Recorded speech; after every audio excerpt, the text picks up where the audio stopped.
अस्सलाम वालेकुम dear students, आज के इस लेक्चर में हम डिस्कस करेंगे लीनियर मोमेंटम, जो कि क्लास 11th और क्लास 9 से रिलेटेड है। तो यहाँ पर मैंने कुछ चीज़ें लिखी है जो कि आज के इस लेक्चर में हम डिटेल से स्टडी करेंगे। उसमें पहला है बैकग्राउंड, यानी हम इसकी बैकग्राउंड में जाएंगे, फिर जाके वहाँ पे देखेंगे कि किन चीज़ों का होना ज़रूरी है, या मोमेंटम कैसे कहते हैं, कहाँ से ये लफ्ज़ आया, वगैरह वगैरह। उसके बाद हम आएंगे इसकी डेफिनेशन करेंगे। उसके बाद देखेंगे कि किन चीज़ों का होना ज़रूरी है लीनियर मोमेंटम के लिए। उसके बाद इसकी एग्जांपल्स देंगे। उसके बाद इसकी नेचर देखेंगे कि क्या ये स्केलर है या वेक्टर है, बेस है या डिराइव्ड है। उसके बाद इसका यूनिट और डायमेंशन देखेंगे। इसके बाद फिर हम देखेंगे कि लीनियर मोमेंटम का Newton second law of motion के साथ क्या रिलेशन है। और इसी पॉइंट से हमें जो है ना एग्जैक्ट यानी ऑथेंटिक डेफिनेशन ऑफ फोर्स भी मिल जाएगी। उसके बाद हम देखेंगे कंजर्वेशन ऑफ मोमेंटम क्या है।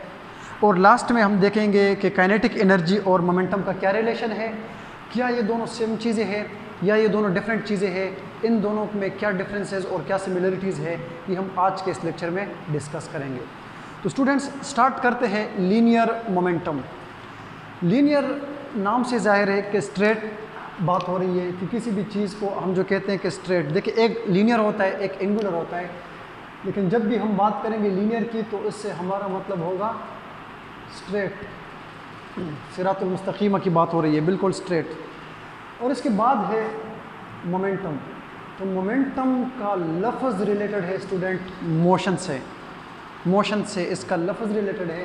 तो हम ये कहेंगे कि लीनियर मोमेंटम जो है ये एक स्ट्रेट मोशन है किसी भी ऑब्जेक्ट की। लीनियर मोमेंटम एक स्ट्रेट मोशन है किसी भी ऑब्जेक्ट की, तो हम कहेंगे कि ये उसकी लीनियर मोमेंटम जो है किसी भी ऑब्जेक्ट की, उसकी लीनियर मोशन ही उसकी लीनियर मोमेंटम है। अगर हम उसकी डेफिनेशन पे आ जाए तो हम ये कहेंगे कि किसी भी ऑब्जेक्ट की लीनियर मोशन उसकी लीनियर मोमेंटम कहलाती है। तो हम ये डेफिनेशन करेंगे, the quantity of linear motion of a body is called linear momentum.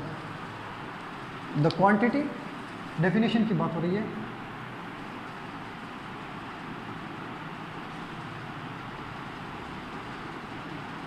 the quantity of linear motion contained in a body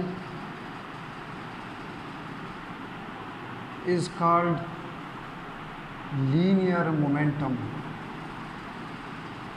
यानी किसी भी ऑब्जेक्ट के अंदर उसकी जितनी लीनियर मोशन होगी, ये लीनियर मोशन ही उसका लीनियर मोमेंटम कहलाता है। ठीक होगी बात। तो हम फिर जब देखेंगे कि किसी भी ऑब्जेक्ट की लीनियर मोशन के लिए किन चीज़ों का होना ज़रूरी है, एक मोशन में बॉडी कब आती है, तो लेट अस कंसीडर स्टूडेंट्स, ये हमारे पास एक ऑब्जेक्ट है। ऑब्जेक्ट क्या है, बल्कि एक गाड़ी है। ये गाड़ी मोशन में कब आ सकती है, अब ये गाड़ी रेस्ट पे है, इसकी मोशन के लिए किन चीज़ों का होना ज़रूरी है। तो हम कहेंगे कि सबसे पहले तो इस गाड़ी का कोई मास होना चाहिए, इस ऑब्जेक्ट का कोई मास होना चाहिए। उसके बाद इसकी कुछ वेलोसिटी भी होनी चाहिए। तो हम कहेंगे कि किसी भी ऑब्जेक्ट की मोशन के लिए उसका मास होना ज़रूरी है। मास होगा किसी भी ऑब्जेक्ट का, कोई चीज़ होगी तो ज़ाहिर बात है उसका मास होगा, और फिर उसकी कोई वेलोसिटी होगी, तो दोनों को कंपलसरी है, दोनों का होना ज़रूरी है लीनियर मोमेंटम के लिए। मोशन तब होगी जब किसी भी ऑब्जेक्ट की वेलोसिटी होगी, यानी कोई ऑब्जेक्ट मूविंग हो। ठीक होगी बात। फिर उसके बाद इसका मास होना भी ज़रूरी है, यानी कहने का मतलब ये है कि इन दोनों चीज़ों का होना ज़रूरी है। तो ये जो है ना आप लोगों की लीनियर मोमेंटम कहलाती है। जो मैंने डेफिनेशन लिखी है, the quantity of linear motion contain in a body is called linear momentum. यानी किसी भी ऑब्जेक्ट की लीनियर मोशन ही उसकी लीनियर मोमेंटम कहलाती है। तो फिर जो हम आसान डेफिनेशन लिखते हैं, जो कि बुक में भी लिखा जाता है, अक्सर बुक में लिखा जाता है, वो ये होती है कि द प्रोडक्ट ऑफ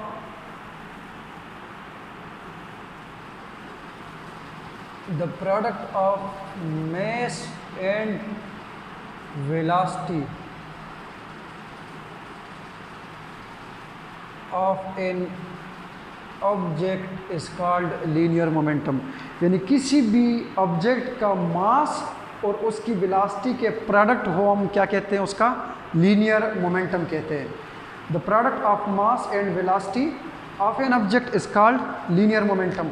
या इसको हम ऐसे भी लिखते हैं P is equal to M v, P is equal to M v. इस तरह भी कह सकते हैं the mass times velocity of an object is called linear momentum. देखो 3 डिफिनेशन है। The quantity of linear motion, वही मतलब the product of mass and velocity, या the mass times velocity of an object is called linear momentum. किसी भी object की velocity को उसके मास से मल्टीप्लाई कर दे, उसकी जो वेलोसिटी है मल्टीप्लाई बाय उसका मास, तो ये स्टूडेंट्स क्या कहलाता है, उसका लीनियर मोमेंटम कहलाता है। किसी भी ऑब्जेक्ट का मास उसकी वेलोसिटी को मल्टीप्लाई करे, ये क्या कहलाता है, उसका लीनियर मोमेंटम कहलाता है।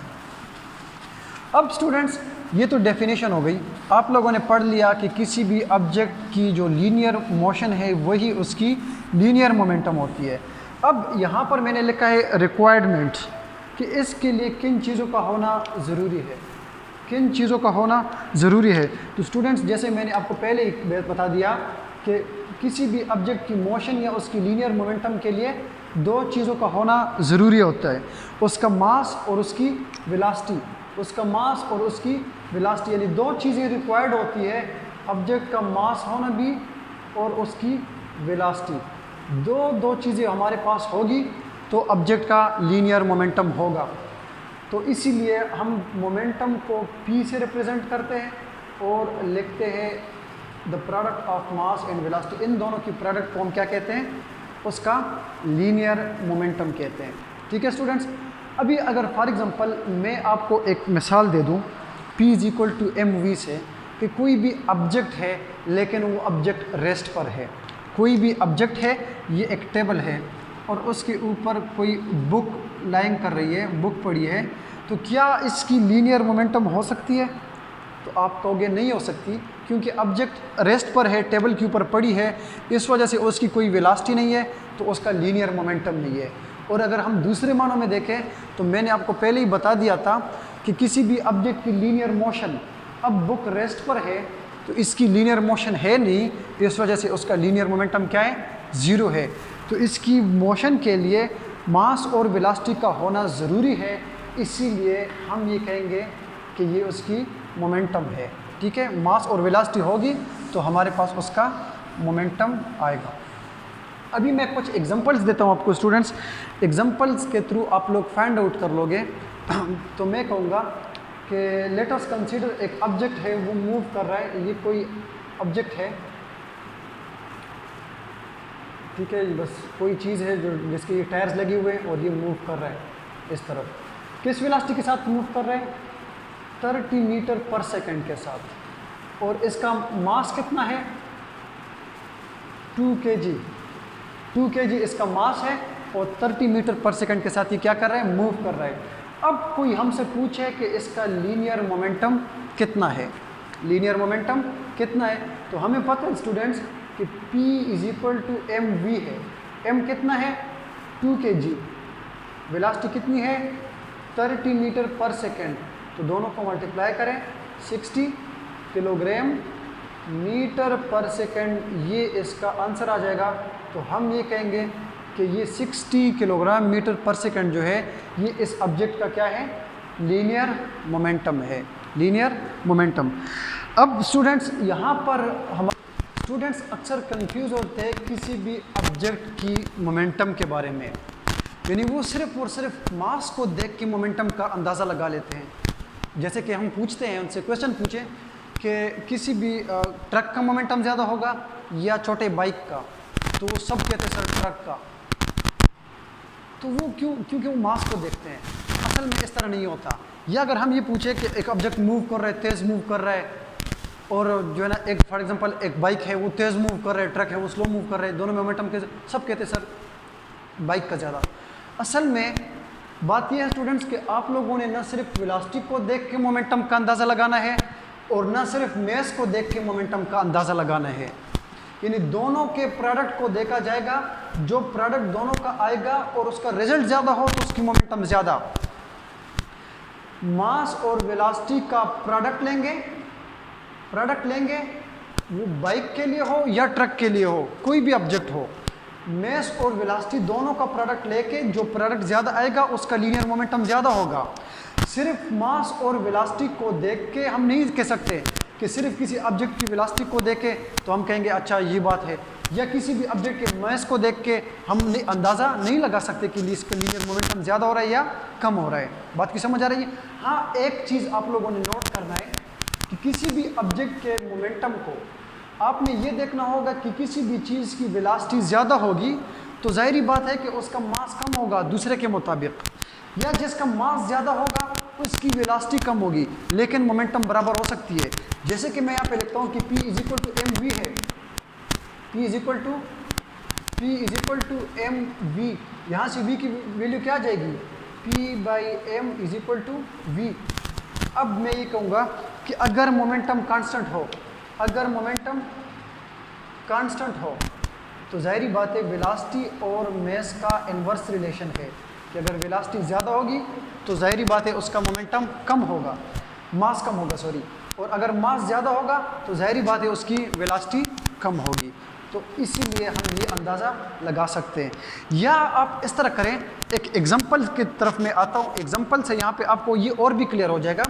मैं ये कहता हूँ कि लेट अस कंसीडर, मेरे पास दो ऑब्जेक्ट है, ये एक ऑब्जेक्ट और ये दूसरा ऑब्जेक्ट। मैं कहता हूँ ये ऑब्जेक्ट ए है, ये ऑब्जेक्ट बी है। इसका जो मास है m1 है, इसका जो मास है m2 है, और मैं कंडीशन रख देता हूँ कि m1 is equal to m2, कि दोनों की मैसेज सेम है, दोनों की मैसेज सेम है। तो फिर याद रखना स्टूडेंट्स, इनमें से जिसकी वेलोसिटी ज़्यादा उसका मोमेंटम ज़्यादा। मैस दोनों का सेम है, m1 m2 बराबर है। फिर उसके बाद आप कैसे कहोगे कि किसका मोमेंटम ज़्यादा है? तो जिसकी वेलोसिटी ज़्यादा होगी उसका मोमेंटम ज़्यादा होगा, जिसकी वेलोसिटी ज़्यादा होगी उसका मोमेंटम ज़्यादा होगा। फॉर एग्जांपल मैं कहूँगा कि ये बी ऑब्जेक्ट जो है ये मूव कर रहा है 5 मीटर पर सेकंड के साथ, ये मूव कर रहा है 3 मीटर पर सेकंड के साथ। दोनों का मास 1 kg है, इसका भी 1 kg, इसका भी 1 kg। मास सेम, वेलोसिटी इसकी ज़्यादा तो मोमेंटम इसका ज़्यादा। मास सेम, वेलोसिटी कम तो इसका भी मोमेंटम कम। तो मैं ये कहूँगा P1 जो है वो कम होगा P2 से, यानी P2 ग्रेटर होगा P1 से, इसका क्योंकि इसकी वेलोसिटी ज़्यादा, इसकी वेलोसिटी कम, तो इस वजह से इसके ऊपर इफेक्ट पड़ेगा। समझ आई स्टूडेंट्स? या अगर मैं ये कहूँ कि दो ऑब्जेक्ट है और वो मूव कर रहे हैं, दो ऑब्जेक्ट है मूव कर रहे हैं सेम वेलोसिटी के साथ, दो ऑब्जेक्ट है मूव कर रहे हैं सेम वेलोसिटी के साथ। ये एक ऑब्जेक्ट हो गया ऑब्जेक्ट ए, लेकिन ये मूविंग है, अच्छा, और ये बिल्कुल दूसरा ऑब्जेक्ट है बी, इसकी वेलोसिटी है 5 मीटर पर सेकेंड, इसकी वेलोसिटी बी है 5 मीटर पर सेकेंड, और कंडीशन मैंने रख दी कि v1 is equal to v2। तो फिर जिसका मास ज़्यादा उसका मोमेंटम ज़्यादा। अगर इसकी मास है फॉर एग्जांपल 2 kg और इसका है 1 kg, तो m2 इज इक्वल टू 1 और m1 इज इक्वल टू 2, इसका मास और वेलोसिटी को मल्टीप्लाई करेंगे तो क्या आ जाएगा 10 किलोग्राम मीटर पर सेकेंड, P1 आ जाएगा। इन दोनों को मल्टीप्लाई करोगे तो क्या आएगा P2 क्या आ जाएगा 5 किलोग्राम मीटर पर सेकेंड। तो मैंने कंडीशन रखी है कि वेलोसिटी दोनों की सेम हो, वेलोसिटी दोनों की सेम हो, मास डिफरेंट हो तो मोमेंटम डिफरेंट। किसका ज़्यादा होगा? जिसका मास ज़्यादा हो। बात की समझ आई है? ठीक है स्टूडेंट्स, इसके बाद बात करते हैं स्टूडेंट्स इसकी नेचर के बारे में। इसकी नेचर के बारे में बात करते हैं कि आया ये बेस क्वांटिटी है या ये डिराइव्ड क्वांटिटी है, ये स्केलर है या वेक्टर है। सबसे पहली बात तो ये है स्टूडेंट्स कि linear momentum is a derived quantity. ये डिराइव्ड क्वांटिटी क्यों है? क्योंकि हमारे पास इसका यूनिट जो अभी मैंने लिखा कि ये है किलोग्राम मीटर पर सेकंड। इसकी तरफ आता हूँ, नेचर में सारा कुछ डिस्कस कर लेंगे यूनिट और डायमेंशन में। सिर्फ और सिर्फ इसकी जो है ना आपको बता देता हूँ कि ये बेस है या डिराइव्ड है, यानी नेचर में हम डिस्कस करेंगे कि बेस और डिराइव्ड। पहली बात तो ये है कि स्टूडेंट्स कि इसके अंदर जो किलोग्राम यूज़ हुआ है, किलोग्राम ये तो मास है, मीटर क्या है लेंथ है, एस क्या है टाइम है, यानी कोई तीन क्वांटिटी आपस में मल्टीप्लाइड डिवाइड होके कोई चीज़ बन रही है जो कि लीनियर मोमेंटम है। Mass, time and length M L T आपस में मल्टीप्लाई डिवाइड होके एक न्यू क्वांटिटी बन रही है जिसका नाम है लीनियर मोमेंटम। तो कहने का ये मतलब हुआ कि it is not base quantity, it is a derived quantity. ये एक डिराइव्ड क्वांटिटी है। और मज़े की बात, जो हमारे पास 7 क्वांटिटीज़ है बेस क्वांटिटी, तो मेरे स्टूडेंट्स उनमें से लीनियर मोमेंटम का नाम नहीं था। तो मैंने आपको प्रीवियस लेक्चर में बता दिया था कि लीनियर मोमेंटम या कोई भी क्वांटिटी अगर उन 7 में से है तो वो बेस क्वांटिटी, अगर नहीं है तो derived quantity.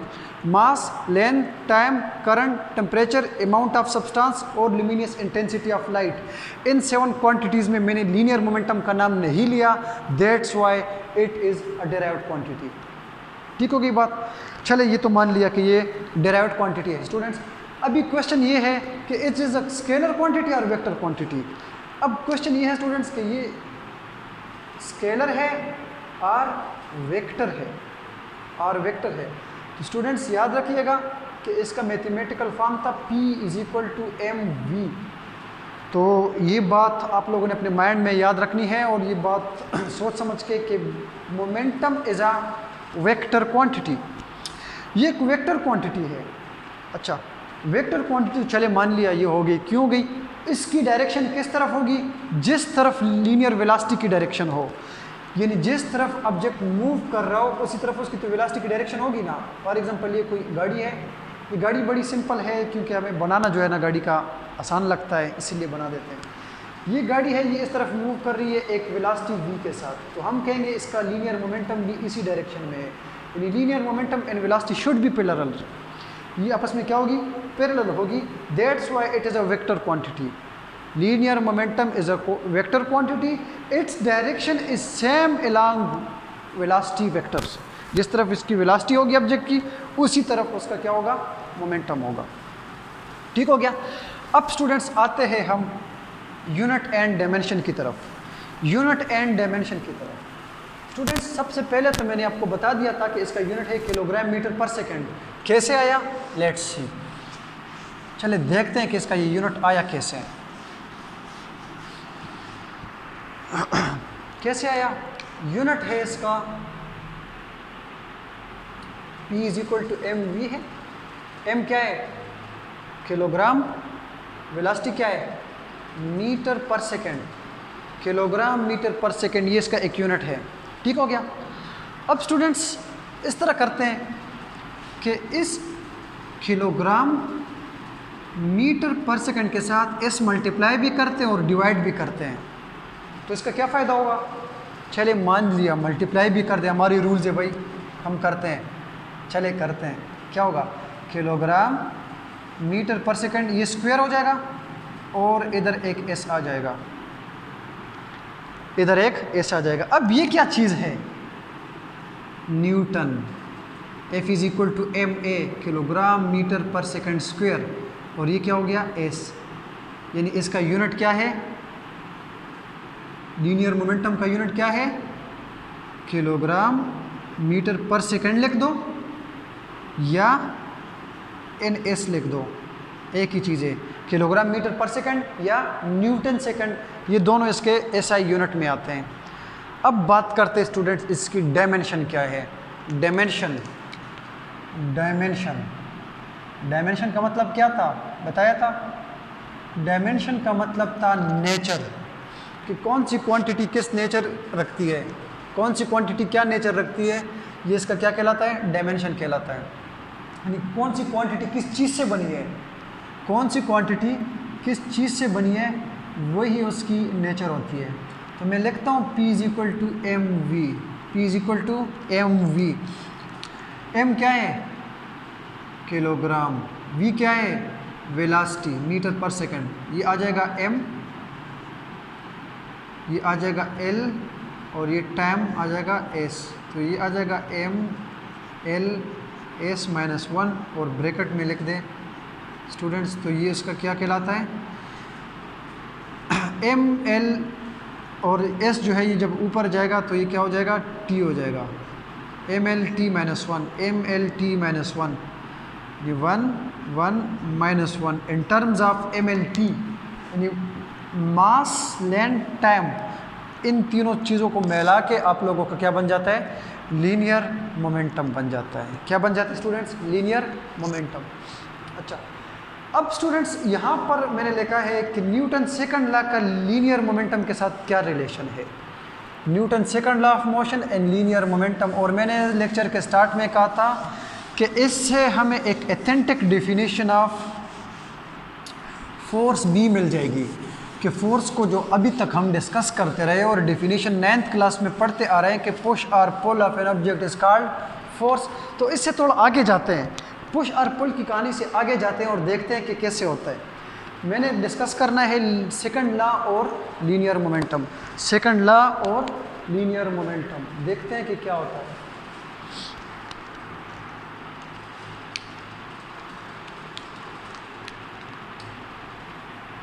Second law and linear momentum. तो स्टूडेंट्स न्यूटन सेकंड लॉ क्या है, F is equal to m a है, बस ख़त्म। अच्छा, आप लोगों ने पढ़ा था कि जब किसी भी ऑब्जेक्ट के ऊपर एक्सटर्नल फोर्स अप्लाई करते हैं उसके अंदर एक्सेलरेशन प्रोड्यूस होती है। वो एक्सेलरेशन ज़्यादा होगी अगर उस ऑब्जेक्ट के ऊपर आप लोगों ने फोर्स ज़्यादा प्रोड्यूस किया हो, वो एक्सेलरेशन कम होगी अगर उसका मेस ज़्यादा हो, यानी जो फोर्स अप्लाई की उसकी वजह से एक्सेलरेशन प्रोड्यूस होता है। एक्सेलरेशन ज़्यादा होगी अगर अप्लाइड फोर्स ज़्यादा हो, एक्सेलरेशन कम होगी अगर ऑब्जेक्ट का मास ज़्यादा हो। तो ये Newton second law of motion था। अब ये ए क्या है स्टूडेंट्स, ए क्या था, rate of change of velocity, याद है या भूल गए हो, याद है sir, a is equal to v F minus v i divided by delta t. Put कर द इक्वेशन फर्स्ट में, पुट कर द इक्वेशन फर्स्ट में, a is equal to m, a की जगह आ जाएगा v F minus v i divided by delta T. तो ये आ जाएगा students f is equal to M V F minus M V I, यानी एम को मल्टीप्लाई किया डिवाइडेड बाय डेल्टा टी। ये एम वी एफ क्या है स्टूडेंट्स, एम वी क्या था, एम वी क्या था, एम वी मोमेंटम था। तो ये हो जाएगा p F minus M v क्या था, मोमेंटम था। तो ये आ जाएगा आई इनिशियल और इधर आ जाएगा एफ और डिवाइडेड बाय डेल्टा टी। तो कहने का ये मतलब हुआ कि f is equal to delta p divided by delta t. Rate of change of linear momentum is called force. Rate of change of linear momentum is called force. The time rate of change of linear momentum is called force. बड़ी ज़बरदस्त definition सामने आ गई students. हम ये कहेंगे कि किसी भी ऑब्जेक्ट की लीनियर मोमेंटम को चेंज करना ही उसका फोर्स कहलाता है। जो हम बात कर रहे थे कि पुश और पुल इज कॉल्ड फोर्स, उसको थोड़ा ब्रॉडली माइंडेड सोचें कि f is equal to delta p by delta t. किसी भी ऑब्जेक्ट की लीनियर मोशन को चेंज करे उसका लीनियर मोमेंटम कहलाता है। कैसे कैसे, ये एक ऑब्जेक्ट है, ऑब्जेक्ट क्या है बल्कि हमारी वही गाड़ी है और मूव कर रही है, और मूव कर रही है एक वेलोसिटी v के साथ। एक वेलोसिटी, कोई वेलोसिटी है, कोई वेलोसिटी है, मज़े में अपनी गाड़ी जो है ना वो जा रही है। अब यहाँ पे एक लड़का क्या करता है स्टूडेंट्स, इसको धक्का देता है। जब ये गाड़ी को धक्का देता है तो इसकी मोशन यानी वेलोसिटी क्या हो जाती है, वेलोसिटी क्या हो जाती है, ज़्यादा हो जाती है, यानी लार्ज हो जाती है, ग्रेटर हो जाती है। और मेस तो सेम है, वो तो कांस्टेंट है, वो तो चेंज नहीं होना। अगर वेलोसिटी भी चेंज हो गई, अगर वेलोसिटी भी चेंज हो गई, वेलोसिटी चेंज हो रही है तो इसका ये मतलब है कि लीनियर मोमेंटम भी ज़्यादा हो रहा है। तो कहने का ये मतलब है कि अगर टाइम के साथ वेलोसिटी ज़्यादा हो गई, मोशन चेंज हो गया, कहने का ये मतलब है कि लड़का फोर्स अप्लाई कर रहा है। कहने का ये मतलब है कि लड़का फोर्स अप्लाई कर रहा है। क्यों? क्योंकि इसने गाड़ी की मोशन को ज़्यादा कर दिया है, मोशन को चेंज किया है, तो वहाँ पर फोर्स आ गई है। इस लड़के ने जो इसकी वेलोसिटी ज़्यादा की, इसका मोशन ज़्यादा हुआ, मोशन ज़्यादा ही क्या हुआ बल्कि इसकी लीनियर मोमेंटम ज़्यादा हुई है, और बेसिकली इसने फोर्स अप्लाई किया। क्योंकि मैंने कहा कि मोशन को चेंज करना ही उसका फोर्स कहलाता है। या ये गाड़ी जा रही थी और आगे जो है ना कोई एक पहलवान आता है, गाड़ी को रोकने की कोशिश करता है, रुक जाओ, और रोकता है। गाड़ी आ रही थी किसी, देखिए ये मैस इसका फॉर एग्जांपल 500 kg इसका कांस्टेंट मैस था, वेलोसिटी इसकी थी for example 5 metre per second, और जब इस लड़के ने रोकने की कोशिश की तो इसकी वेलोसिटी कम हो गई। क्या हो गई? वेलोसिटी कम हो गई, 5 से आ गई 4 मीटर पर सेकंड पे। पहले आप मल्टीप्लाई करें 5 और इसको जब मल्टीप्लाई करोगे 50025 किलोग्राम मीटर पर सेकंड, ये उसका मोमेंटम था। लेकिन जब उसने कोशिश की चेंज करने की तो ये जो है ना मास तो वही था, मल्टीप्लाई करें इसको, ठीक है। तो देखें अब इसका ये मोमेंटम, तो इसका ये मतलब था कि इसने जो वेलोसिटी ऊपर जो है ना गाड़ी की वेलोसिटी चेंज की है, बेसिकली इसने मोमेंटम चेंज किया। मोमेंटम क्या चेंज किया? बल्कि इसने फोर्स अप्लाई की है। इस वजह से मैं कहता हूँ rate of change of linear momentum is called force. बड़ी अथेंटिक डेफिनेशन आ गई है Newton second law of motion की और फोर्स की। वो जो हम बात करते थे ना कि पुश और पुल इज कॉल्ड फोर्स, ना खुद समझ आती थी ना जिसको समझाते थे उनको समझ आती थी। तो यहाँ से आप क्लियरली किसी फोर्स की डेफिनेशन को समझते हो। The time rate of change of linear momentum is called force, कि किसी भी ऑब्जेक्ट की लीनियर मोमेंटम को मिलाना या उसका लीनियर मोमेंटम को चेंज करना ही उसका फोर्स कहलाता है। अब कोई ये बोले कि ये इक्वेशन जो आपने लिखी है सर ये तो गलत है, हम तो नहीं मानते, अब बता दीजिए क्या है, F is equal to delta p by delta t, क्या ये सही है या गलत है? तो स्टूडेंट्स हम देखेंगे इसको, हम देखेंगे कि P is equal to delta p by delta t, और F जो है इसके राइट पे था। F क्या है? न्यूटन है, फोर्स है। मोमेंटम क्या है? न्यूटन है, सेकंड है, divided by time second, cut गया, दोनों तरफ न्यूटन बचा। इसका ये मतलब था कि हमारी इक्वेशन क्या है? डायमेंशनली करेक्ट है, डायमेंशनली करेक्ट है। अब लास्ट चीज़ स्टूडेंट्स जो हम डिस्कस करेंगे वो है conservation of linear momentum. Conserve क्या मतलब हुआ?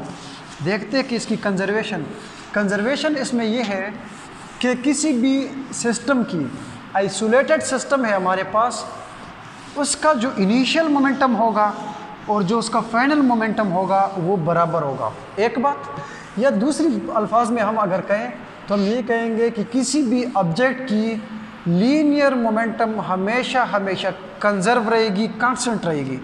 चले देखते हैं कैसे, फिगर के थ्रू भी समझाता हूँ और मैथमेटिकली भी। कंजर्वेशन ऑफ मोमेंटम, बात को ज़रा समझिएगा।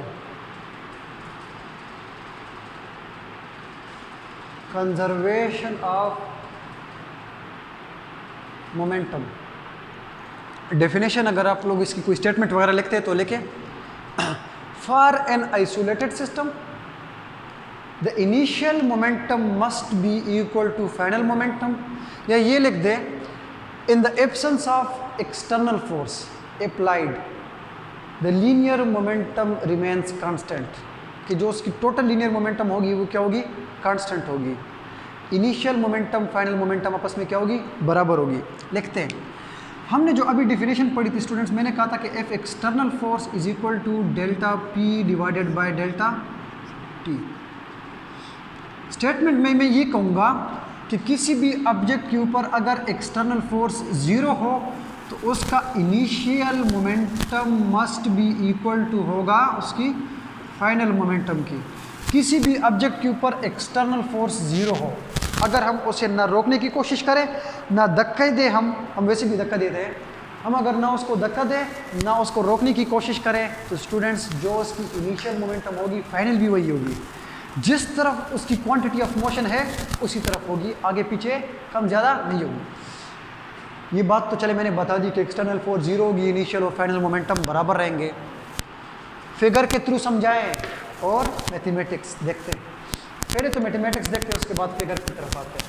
चले इस इक्वेशन में स्टूडेंट्स आप लोग एफ एक्सटर्नल की जगह F external is equal to zero put कर दे, then equation 1 become 0 is equal to delta P divided by delta T। इसके नीचे कुछ नहीं है तो 1 है, क्रॉस मल्टीप्लाई करें, delta P is equal to 0 cross delta T, तो इससे मतलब हो जाएगा delta P is equal to 0।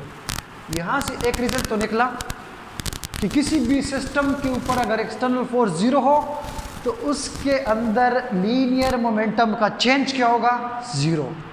Linear momentum का चेंज क्या होगा, 0। एक बात, या डेल्टा पी क्या है, डेल्टा पी है आपके पास P F minus P I, P F minus P I 0, तो ये आ जाएगा P I is equal to P F, कि जब आप इसको इस तरफ ले आ रहोगे तो पी आई और पी एफ आपस में क्या हो जाएंगे, इनिशियल मोमेंटम फाइनल मोमेंटम के बराबर होगा।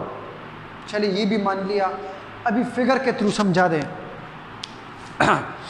फिगर के थ्रू ये समझा रहा हूँ स्टूडेंट्स कि लेट अस कंसीडर ये वही गाड़ी है, गाड़ी नहीं बदलेंगे, ठीक है, ये वही गाड़ी है, ये इसका कोई मैस था और ये उसकी कोई वेलोसिटी थी, आ रही है गाड़ी, कहने का ये मतलब है कि इसका कोई मोमेंटम है। अब ये गाड़ी जा रही है एक ख़ास मोमेंटम के साथ, एक ख़ास मोशन में, इसको कोई धक्का ना दे, इसको पीछे से कोई धक्का ना दे, धक्का ना दे, या इसको कोई रोकने की कोशिश ना करे, तो ये गाड़ी जैसी जा रही थी वैसे की वैसी ही जाएगी। जब इसको कोई धक्का नहीं देगा तो कहने का ये मतलब हुआ कि एक्सटर्नल फोर्स 0 है। जब ऐसे कोई रोकने की कोशिश नहीं करेगा तो कहने का मतलब ये हुआ कि एक्सटर्नल फोर्स 0 है। और जब एक्सटर्नल फोर्स 0 हो तो गाड़ी जिस तरह जा रही थी लीनियर मोशन उसी तरह होगी, चेंज नहीं होगी, कंजर्व होगी, कांस्टेंट होगी।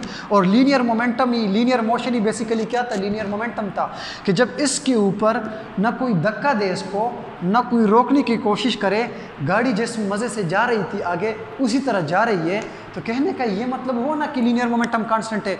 जो 1 सेकंड पहले गाड़ी जा रही थी 1 सेकंड बाद भी उसी तरह जा रही है, 2 मिनट बाद भी उसी तरह जा रही है, 3 मिनट बाद भी उसी तरह जा रही है, ये रहा उसका लीनियर मोमेंटम कांस्टेंट।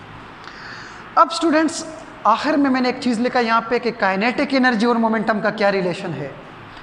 बहुत ही इंटरेस्टिंग बात होगी स्टूडेंट्स, इसमें ज़रा समझिएगा। अक्सर स्टूडेंट्स इसमें कंफ्यूज हो जाते हैं।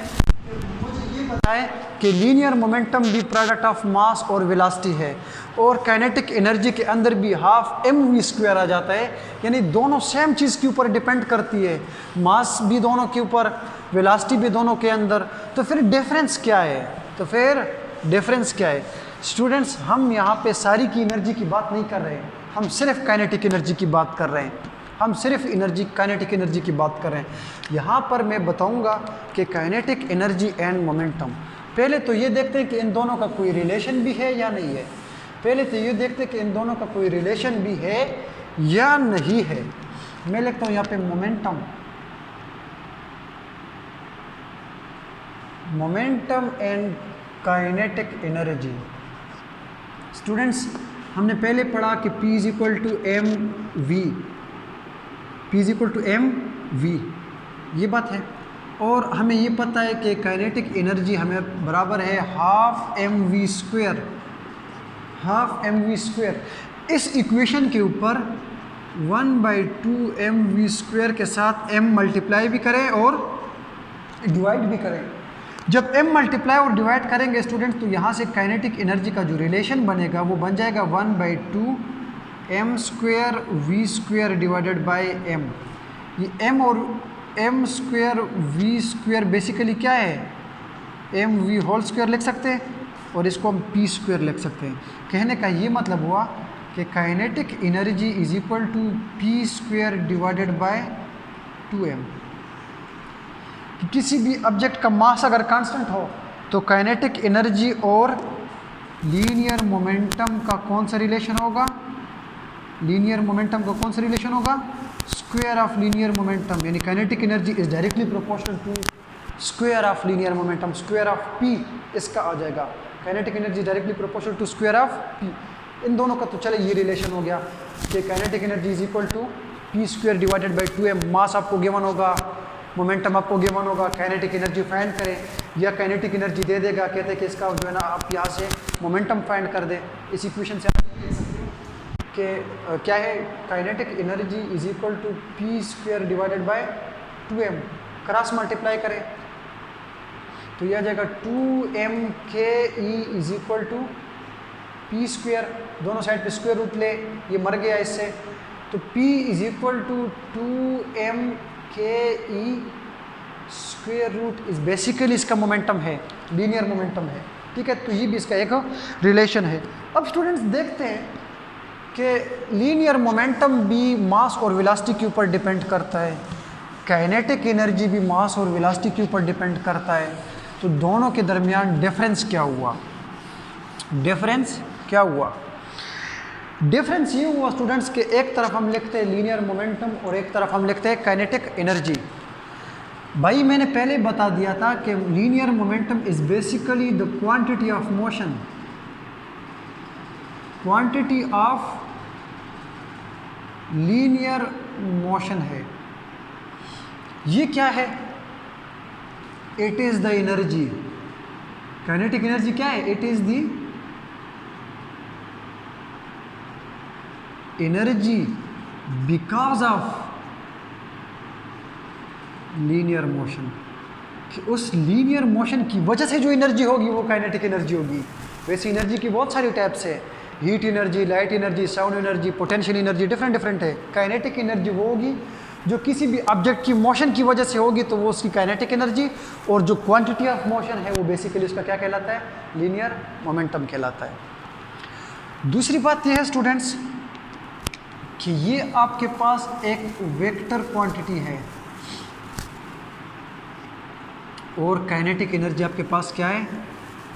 एनर्जी है, तो ये स्केलर क्वांटिटी है, एनर्जी स्केलर क्वांटिटी है, ये वेक्टर है। जो इम्पोर्टेंट बात ये है कि वेलोसिटी का मोमेंटम के साथ अगर मास कांस्टेंट हो तो वेलोसिटी और मोमेंटम का डायरेक्ट रिलेशन होगा।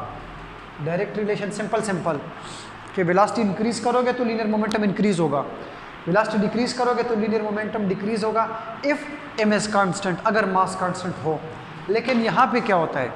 यहाँ पे ये होता है कि काइनेटिक एनर्जी जो है वो हमें पता है कि 1/2 mv², कि अगर मास कांस्टेंट हो, तो वेलोसिटी का स्क्वायर जो है वो काइनेटिक एनर्जी का प्रोपोर्शनल होगा। ठीक होगी बात? तो ये इसके दरमियान कुछ डिफरेंसेस थी। आप लोगों ने आज के इस लेक्चर में लीनियर मोशन कि ये लीनियर मोशन ही होती है, उसके डेफिनेशन पढ़ा, उसकी रिक्वायरमेंट्स कि इसके लिए मास और वेलोसिटी का होना ज़रूरी है, एग्जांपल मैंने दिए। नेचर में ये पढ़ा आप लोगों ने कि ये वेक्टर क्वांटिटी है और ये डेराइव्ड क्वांटिटी है। यूनिट आप लोगों ने पढ़ा कि इसका यूनिट है न्यूटन सेकंड है। इसके बाद डायमेंशन आप लोगों ने पढ़ा कि ml/t-1। उसके बाद आप लोगों ने पढ़ा था कि Newton second law of motion का लीनियर मोमेंटम से क्या रिलेशन है, तो वही रिलेशन है F is equal to delta P by delta T के time rate of change of linear momentum is called force. ठीक हो गई? उसके बाद आप लोगों ने कहा कंजर्वेशन में आप लोगों ने ये पढ़ा था कि किसी भी आइसोलेटेड सिस्टम के ऊपर अगर एक्सटर्नल फोर्स 0 हो तो उसका इनिशियल और फाइनल मोमेंटम आपस में बराबर होंगे। उसके बाद आप लोगों ने एनर्जी, काइनेटिक एनर्जी और लीनियर मोमेंटम के रिलेशन और उसके डिफरेंसेस वगैरह डिस्कस किए। और मज़े की बात स्टूडेंट्स, लीनियर मोमेंटम हमेशा कंजर्व रहता है, मास तो कांस्टेंट है। वेलोसिटी, अगर एक ऑब्जेक्ट अपनी वेलोसिटी दूसरे ऑब्जेक्ट को डिलीवर कर देता है, यानी खुद स्लो हो जाता है, दूसरा तेज़ हो जाता है, कंजर्व रहता है। ये अक्सर औकात काइनेटिक एनर्जी जो है स्टूडेंट्स, ये कंजर्व नहीं रहती। इसकी बेसिक वजह ये है कि काइनेटिक एनर्जी अक्सर केसेस में कन्वर्ट हो जाती है हीट एनर्जी में, लाइट एनर्जी में, साउंड एनर्जी में एंड सो ऑन। स्टूडेंट्स, तो ये आज का हमारा लेक्चर था। इसके अलावा भी अगर किसी को कोई मसला हो तो वो कमेंट्स सेक्शन में अपना क्वेश्चन जो है ना वो पूछ सकते हैं, पर्सनल भी मैसेज कर सकते हैं, किसी तरह से आप लोग पूछें। और आखिर में ये बताऊंगा कि आज तक अगर आप लोगों ने मेरा चैनल सब्सक्राइब नहीं किया तो मेरा चैनल सब्सक्राइब करें, लाइक करें, शेयर करें एंड कमेंट करें। Thank you so much. अल्लाह हाफ़िज़।